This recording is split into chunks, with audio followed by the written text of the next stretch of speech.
Hi there, Stampers. This is Lisa with Queen Bee Creations. Welcome to today's live. Today we're going to be doing a fairly simple fun fold card. It is a Thursday. Last year I did simple cards every Thursday. This time we're going to do a side diamond pillar card. And so this is really simple to do. Only takes a half a sheet of normal cardstock. We're going to be using the Sweet Words and Labels bundle and the Silly Old Bear designer series paper. But of course, you can take this fold and adapt it to whatever you have on hand. Sorry. Sorry, I'm a little bit out there. I've been designing for the last few days, which has been super fun. I've gotten kind of a burst of creative energy. And so I've been making like little mock-ups of cards. And so my desk is like covered in those. And I've already decided what we're doing for next week on Monday and on Thursday. So I've got those samples to show you at the end of our video. And like I said, this one's going to be a quick one. So try not to blink because it's going to be quick and easy.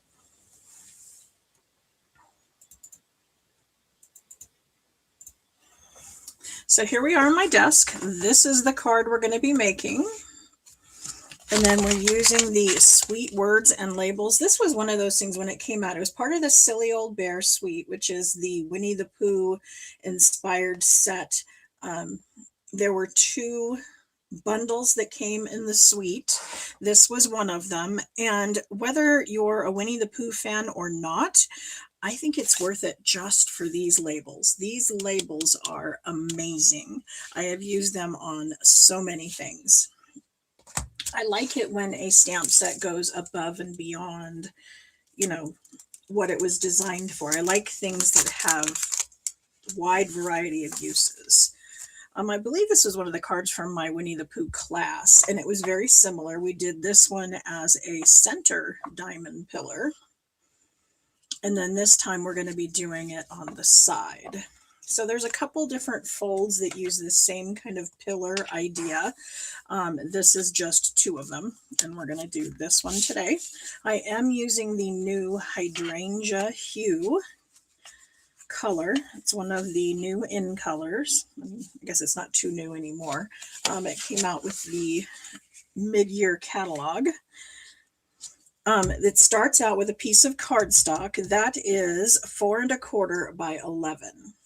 Okay, so it's just a half a sheet of cardstock long ways. It's scored at 1.5, 3.5, 5.5, 7.5, and 9.5.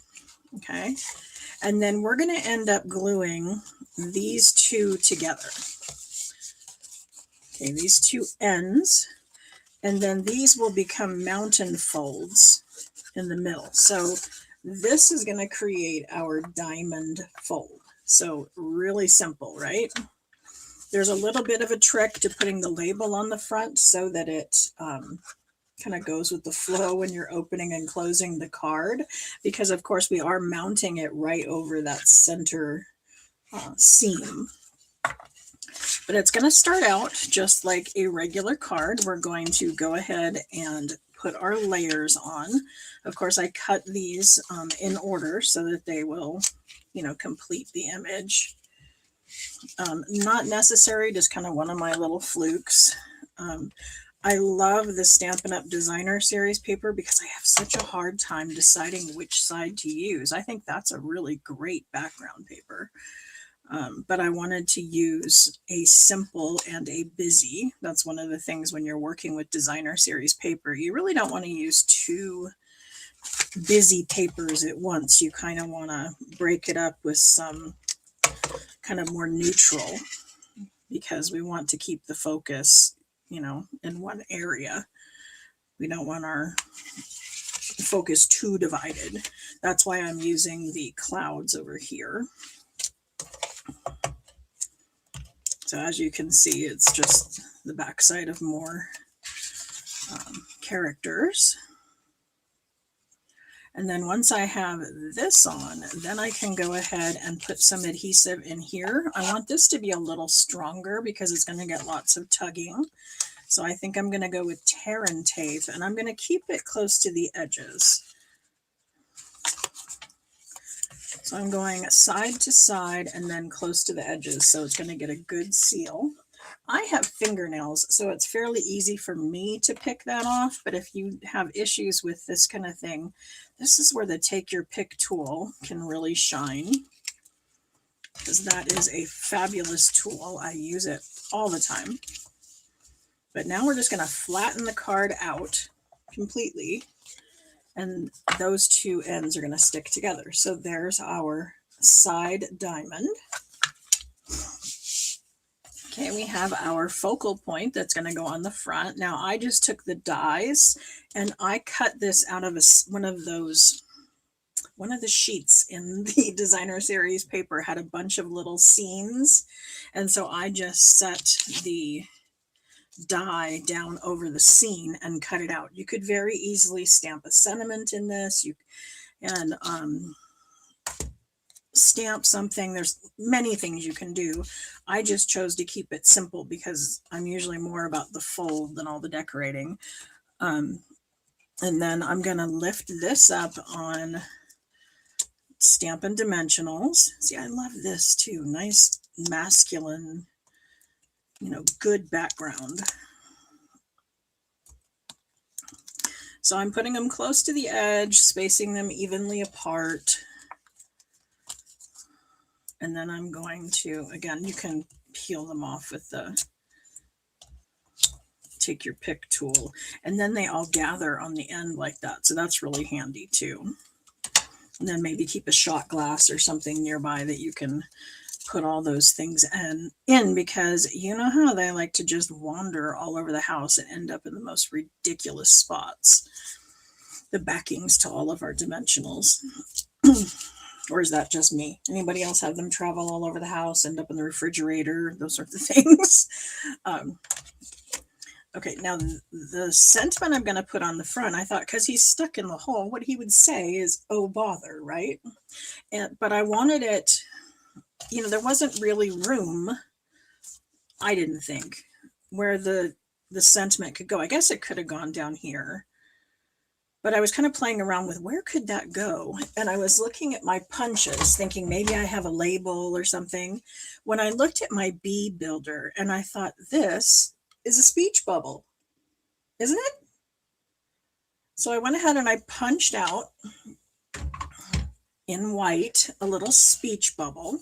And of course he's over here, so we're going to have it go this way. And then I'm going to stamp this in hydrangea hue ink because that's the theme we're going with here. And again, being one of the new in colors, it's in our new magnetic ink pads. They do open really easily and close really easily. And then to not lose the lid, because that's one of the things I've heard, is what do you do with the lid? How do you find it again? How do you know which one goes with which? I've been storing them like that. I just put the two sides together and it just sits on my desk like that. And then I've always got the right color lid with the right color ink pad. And of course I use the labels the same way. I put one of them here and I put one of them on the edge. And then there were extras. So I could even, there are foreign languages, but with the color being the same, I don't see why they couldn't be used, on an edge. Because really glancing at the color of the label, even if it didn't have the name on it in English, would still be recognizable. Okay. I'm going to pull out my stamp set. Of course, every stamp set I get, I cut a piece of white and then I stamp the entire thing. I just pull this off and then I stamp it. And then when I'm ready to put my stamps away, I lay the thinner clear over that, and then I would take the stamp we've been using and I would put it down like that, and then just line up all my other images, and then it fits. And then I know I have everything. It all fits back on the little sheet nice and easily. This particular one I've been using a lot, and it's not sticking really well to the block. So what that's telling me is it's time to give them a bath. When the photopolymer stamps get a little bit, like they're not sticking to your block, they've got too much oil or dust on them, and they need a bath. So I will take them to the sink and wash them with a mild detergent, Dawn or something similar, and let them air dry. So a little bit of soapy water, a little bit of clean water, and then let them air dry, and they will be perfect. They will stick as good as new after you've done that. I've heard people say use alcohol. Please don't. Alcohol would not be good for your stamps. If you do get alcohol on them or have used an alcohol wipe, please take them to the sink and rinse them off afterwards, because that's not really good for them. It will eat away at the photopolymer. Again, my blocks are another something that I take to the sink, I don't know, once a week, once every other week, and I wash them up with soap and water. I have been known to use an alcohol wipe on the blocks because it will get off all of this gunk from the adhesives and whatever else is on there. So I can use an alcohol wipe on the blocks, then wash them in soapy water, and then the alcohol has all been washed away. I don't have to worry about it. Okay, so do I want to put something on the back?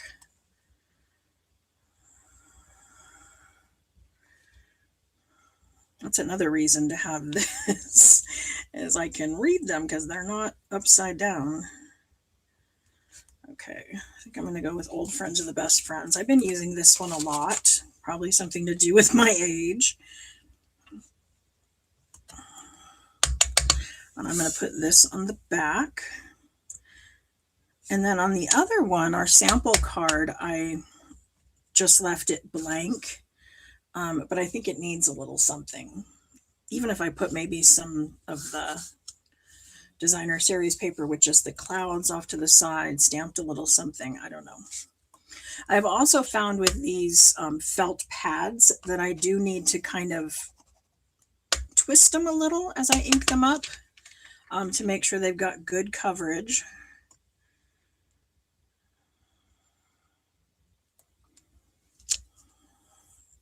And then they tend to work really well for me. I will clean this up.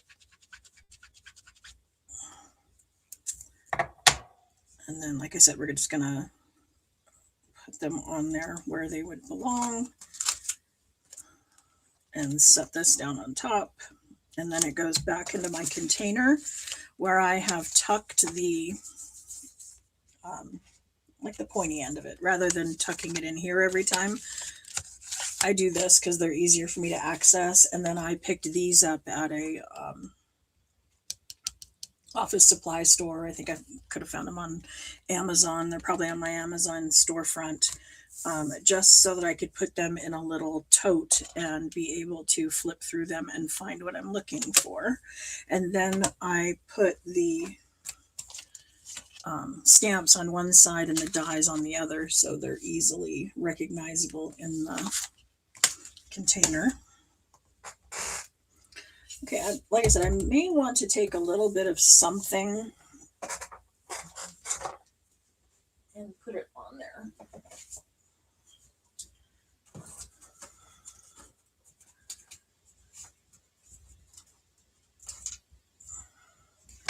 So I don't know, I've got little strips of designer series paper we could put on there. I could put them crossways in the corner and have little triangles. That reminds me of scrapbooking. Back in the day, we used to just put little triangles in the corners of our scrapbook pages, and it came out pretty. It was just enough of an accent to do something. I've also got a whole bunch of these that I used my brother's scan and cut to go ahead and cut out, that I could either use directly on the white piece, or we can set them off to the side here.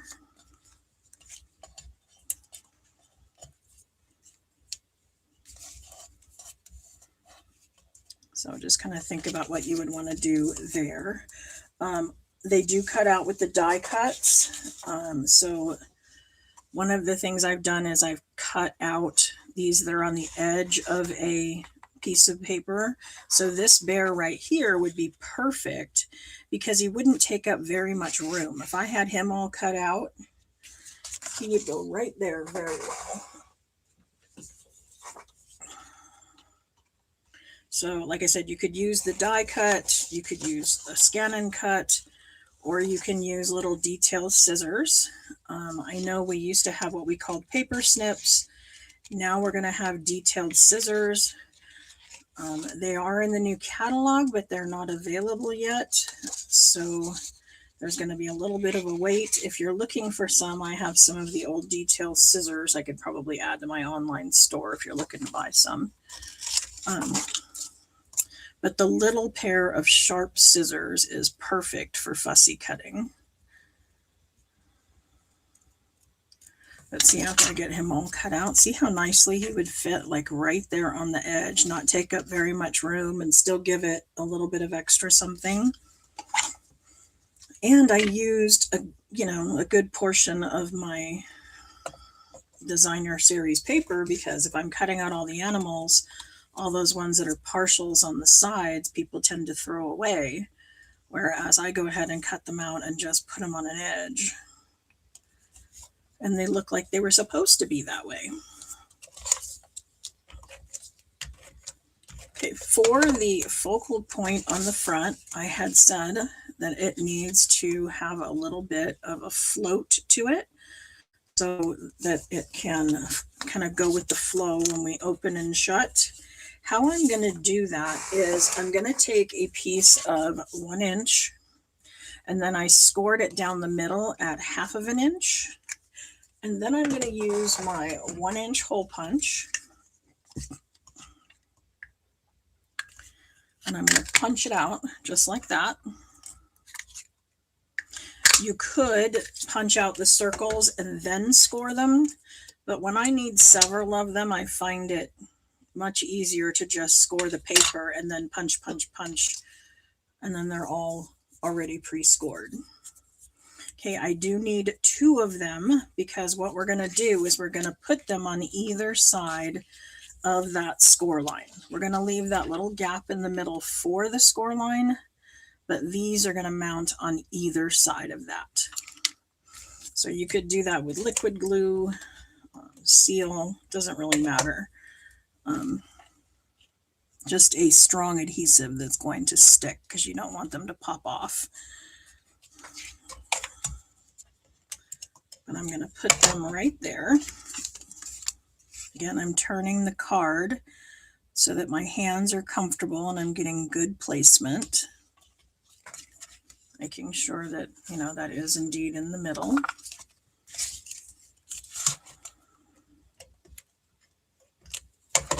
And then we're going to put this here and center it right over. So those little pieces act as hinges and allow it to kind of open and close, or stay pivoted here on the front based on whether the card's open or closed. And then the last thing I need to do is just stick on the "Oh Bother." And there we go. That one's done. So see what I mean? Really quick and easy.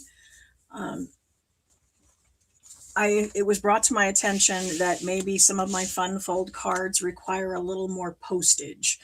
And so that's why occasionally I try to throw in some that are really lightweight, don't have any big bumps on them. They are easily put into the mail and mailed on one single stamp. Next week, we're going to get away from that.